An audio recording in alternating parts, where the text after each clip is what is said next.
آل عمران کی آیت نمبر 173 173 حسبنا اللہ و نعم الوکیل، یہ جملے کے کیا فضائل ہیں؟ تو اس کے تعلق سے آتا ہے شدید رنج اور غم اور مصیبت میں یہ کلمات کہنے سے اللہ تعالیٰ رنج اور غم کو دور کر دیتا ہے۔ بخاری کی روایت ہے، عبداللہ ابن عباس رضی اللہ عنہما اس کے راوی فرماتے اور کہتے ہیں ابراہیم علیہ السلام کو جب آگ میں ڈالا گیا تو اس وقت انہوں نے کہا حسبنا اللہ و نعم الوکیل۔ محمد صلی اللہ علیہ وسلم نے بھی اس وقت حسبنا اللہ و نعم الوکیل کہا جب بعض لوگوں نے اہل ایمان سے کہا بے شک لوگوں نے تمہارے خلاف ایک بڑا لشکر جمع کر لیا ہے تو ان سے ڈرو۔ یہ سن کر ان کا ایمان اور بھی زیادہ ہو گیا اور انہوں نے جواب دیا حسبنا اللہ و نعم الوکیل، ٹھیک ہے، کہ اللہ ہمارے لیے کافی ہے اور وہ بہترین کارساز ہے، ٹھیک ہے، اللہ ہمارے لیے کافی ہے اور بہترین کارساز ہے، the best of disposers of affair, جس کو بولتے ہیں وکیل۔ وکیل وہ ہوتا ہے جس کے حوالے آپ مسئلہ کر دیتے، بھائی تم دیکھ لو میرا مسئلہ یہ، ٹھیک ہے۔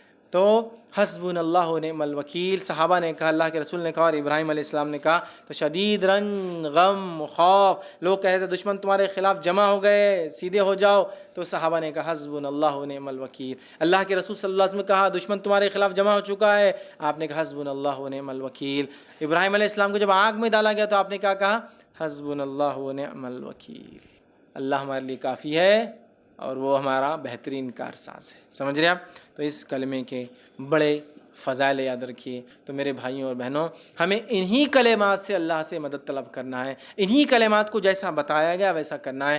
ان کلمات کو لے کے من مانی گنتی ہم کو طے نہیں کرنا ہے، ان کلمات کو لے کے کوئی دن کوئی رات کوئی صبح اور شام کسی کی موت یا زندگی فکس کر کے نہیں پڑھنا ہے، ان کلمات کو خاص نہیں کرنا ہے کہ کسی کی خوبصورتی پہ، کسی کے موٹاپے پہ، کسی کی موت پر، کسی کی بیماری پر، کوئی کھونے پر نہیں، بلکہ ان کلمات کو جہاں جہاں اپلیکیبل ہے وہاں سنت کے مطابق لاگو کر دینا ہے۔ جب ہم یہ کریں گے انشاءاللہ ان کلمات کے فضائل ہم کو ملیں گے۔ جب اس قرآن کے ان چھوٹے چھوٹے کلمات کے اتنے بڑے بڑے فضائل ہیں تو میں دعوت دوں گا کیوں نہ ہم قرآن کو پورا پڑھیں، جس کے پتہ نہیں بے انتہا بے شمار لا تعداد فضائل ہیں۔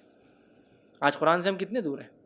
جب سبحان اللہ اور الحمدللہ زمین و آسمان کو نیکی سے بھر دیتا ہے تو سارا قرآن، اس کی تلاوت ہماری زندگیوں کو اور آخرت تو کیا کیا چیزوں سے بھر دیں گا، کتنی نیکیوں سے اور جنت سے کتنے نعمتوں سے بھر دیں گا ہم نہیں جانتے۔ قرآن سے لو لگائیے اور اس کو ویسے ہی سمجھیے جیسا کہ سمجھایا گیا ہے، من مانا نہیں۔ تو ان آیتوں کو جیسا بتایا گیا فکس مت کیجیے، دن رات طے مت کیجیے، بلکہ جیسا بتایا کہ عام رکھیے لا الہ الا اللہ، جب موقع ملے۔ کوئی ضروری نہیں کہ 70,000 بنا کے ایک پیکٹ بناتے لوگ، بولتے ایسال کے لیے 70,000 کا ایک سیٹ، دوسرا سیٹ، پھر کوئی مر گیا تو بولتے میرے وہ 70,000 کے ایک سیٹ میں سے تم کو ایسال پارسل۔ ارے کیسا ہوتا یہ نہیں ہوتا۔ ثابت اگر ہوتا تو صحابہ جمع کر کے رکھتے ہیں، تابعین جمع کر کے رکھتے اور ایصال کرتے جاتے، ہمیں بتاتے کہ دیکھو امتیوں ایسے ایصال ہوتے ہیں، ایسے سیٹس بنا کے رکھو 70,000 کلمات کے، 1 لاکھ کے۔ نہیں بتایا نا 1.25 بار یہ لا الہ الا انت سبحانک انی کنت من الظالمین پڑھو تو یہ ہو جائے، نہیں بتایا نا۔